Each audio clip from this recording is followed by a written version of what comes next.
ఒక్క ఫాకింగ్ ఆటోతోనే దోమలపై యుద్ధమా? జగ్గైపేట మున్సిపాలిటీలో దోమల బెడదపై ప్రజల ఆగ్రహం. జగ్గైపేట పట్టణంలో దోమల బెడద రోజురోజుకు పెరుగుతున్నా జగ్గైపేట మున్సిపల్ యంత్రాంగం మాత్రం నిద్రావస్థలో ఉందనే విమర్శలు వెలువెత్తుతున్నాయి. పట్టణంలోని అన్ని వార్డులకు దోమల మందు పిచికారీ చేయాల్సిన బాధ్యత ఉన్న మున్సిపాలిటీలో ఫాకింగ్ ఆటో ఒకటే ఉండటం పాలకుల నిర్లక్ష్యానికి నిదర్శనంగా మారిందని ప్రజలు మండిపడుతున్నారు. ఒక ఫాకింగ్ వాహనంతో రోజుకు 3 వార్డులలో మాత్రమే పైపైగా తిరిగి దోమల మందు పిచికారీ చేస్తున్నారనే ఆరోపణలు ఉన్నాయి.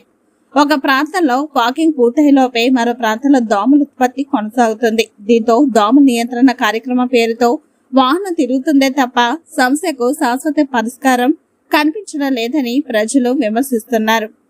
ప్రజలు పన్నులు చెల్లించేది దోమలతో సహజీవనం చేయడానికి కాదు, పరిశుభ్రమైన ఆరోగ్యకరమైన పట్టణాల్లో జీవించడానికి.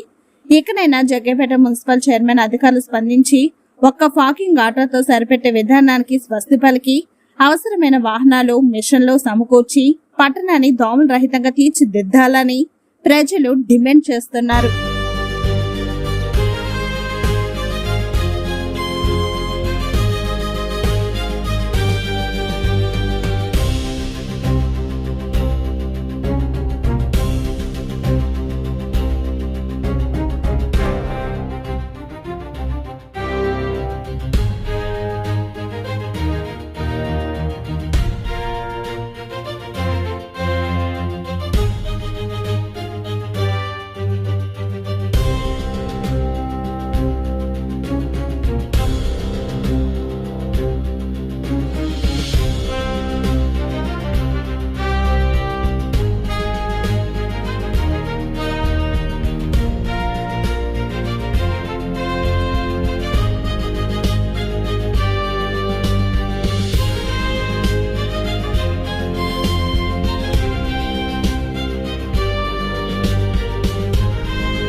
JTV, Voice of Jagyapet.